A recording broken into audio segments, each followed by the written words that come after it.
The phenomenal success of Facebook and the teenage billionaire who invented it speaks right to the essence of the adolescent brain. One of the areas that we started studying when we were looking at teenagers was the so-called social brain, in terms of what parts of the brain are that system. And it became clear very early, it's the whole brain. There's no one small part of their brain that is dedicated to social interactions. It's pretty much what the whole brain does. Humans are very unusual in that we have these things called friends.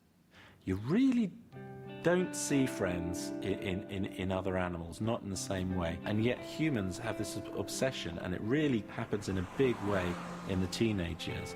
And what do teenagers do with their friends?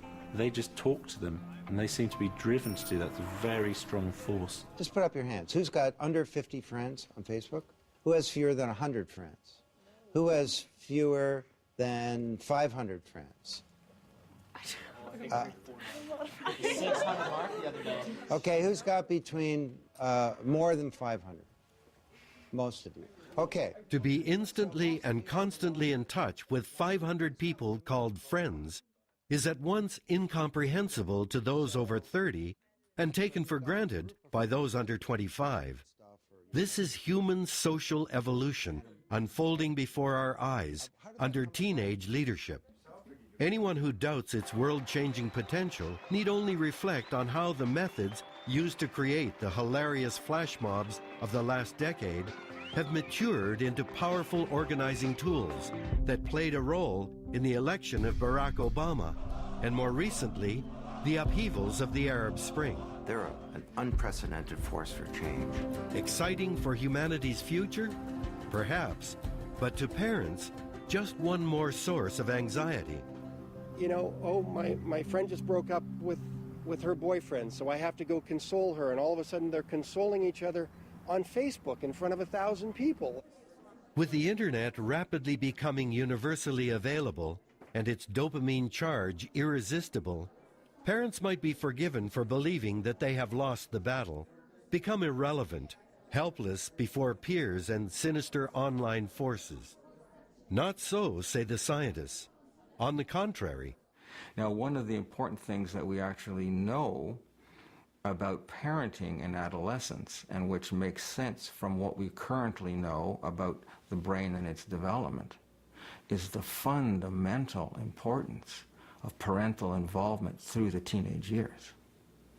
Parents aren't finished when their kid is 12. When I talk with the teenagers in my clinical practice, I'm struck by how often that they actually care a lot about what their parents think and about what their parents' approval. It's not communicated very often. You know, like a kid's kind of like a sponge, or a teenager's like a sponge. They'll absorb everything and not know that they're taking it in.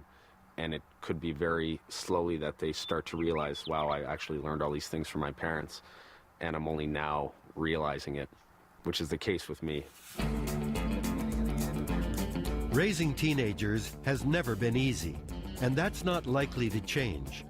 But adolescence is not a disease, and it can't be cured, no matter how much some parents might wish it could.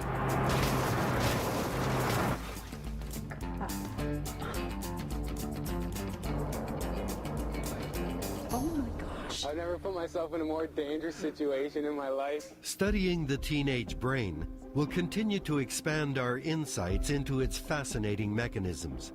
But individual differences guarantee that mysteries will persist, and every family will still have to negotiate its own solution. We know the next generation will use its unique understanding of the world to change it. In a century so rife with impending crisis, they'll have no choice. To do so, they may be called upon for innovation and creativity as few times before in the story of our species. Happily for us, that's exactly what they do best.